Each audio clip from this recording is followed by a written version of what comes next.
Hello tout le monde! La semaine passée, dans la semaine du 25 juin 2025, quand on est allé à l'île du Prince-Édouard, à Brackley Beach, dans le secteur Stanhope, il y a une journée qu'il y a eu des averses. Il a plu quand même assez fort, puis il pleuvait de côté comme ça.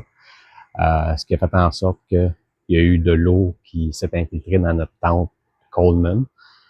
Puis malgré le fait que c'est indiqué imperméable, waterproof, je pense qu'il y a vraiment une tente qui est vraiment waterproof ou imperméable. Donc, ça a causé un peu de frustration. C'est frustrant.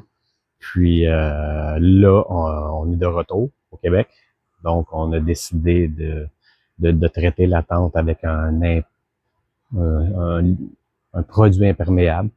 Donc, on va voir ce que ça va donner. On l'a traité hier. Ça prenait 12 heures. Puis aujourd'hui, où on est, il y a plu toute la nuit. Donc, on va voir ce que ça va donner. Puis, je vous montre les produits qu'on a utilisés. Donc, voici les deux produits que j'ai utilisés pour imperméabiliser la tente. Des produits de la marque Wood. Le premier, c'est à vaporiser à la base de silicone. C'est pour tous les joints de silicone qui sont à l'intérieur de la tente. Donc, on vaporise ça là-dessus, puis ça devrait offrir une meilleure protection. Puis l'autre, c'est à vaporiser sur la toile, donc l'extérieur de la toile.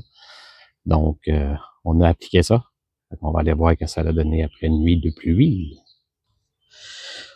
Donc, la fameuse tente qui a pris l'eau à l'île du Prince-Édouard. Puis comme vous pouvez voir dans le coin, juste dans le coin là, c'est marqué WaterTech.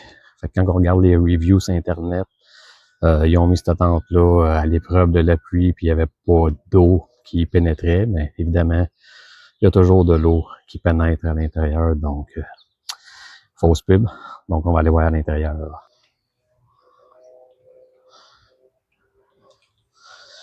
J'ai zoomé un peu pour voir vraiment que on voit que la tente, il n'y a plus, donc il y a de l'eau. Donc de l'eau partout. Maintenant, moment de vérité à l'intérieur. Mais ça glisse. On voit que les gouttelettes d'eau glissent.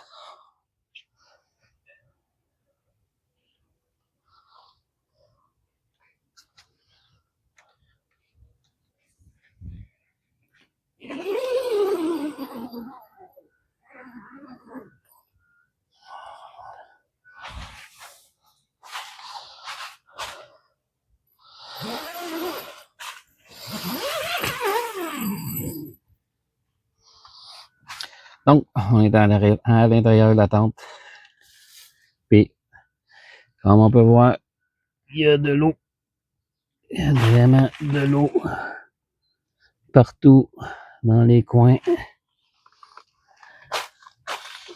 Donc, il y a de l'eau vraiment partout.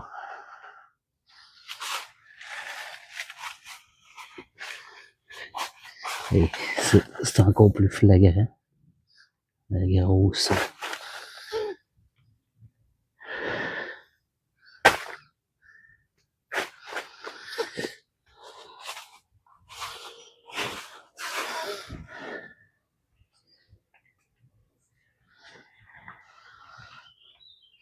Donc, je suis triste.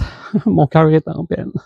Comme vous avez pu voir, ben, il y a plein d'eau dans la tente, dans certains coins. Fait que malgré d'avoir imperméabilisé les joints de silicone, l'extérieur, il n'y a plus beaucoup cette nuit. Il y a plus pratiquement toute la nuit, mais faut croire que ça n'a pas fonctionné. Est-ce que c'est un défaut de la tente? C'est la troisième fois qu'on l'utilise. Est-ce qu'elle était déjà problématique? On ne sait pas. Mais même après l'avoir traité, il y a de l'eau qui s'infiltre. Donc, voilà. Fait que, est-ce que les produits fonctionnent vraiment? On ne sait pas. Est-ce que la tente a un problème? On ne sait pas. Mais le résultat, c'est que ça ne fonctionne pas. Bye!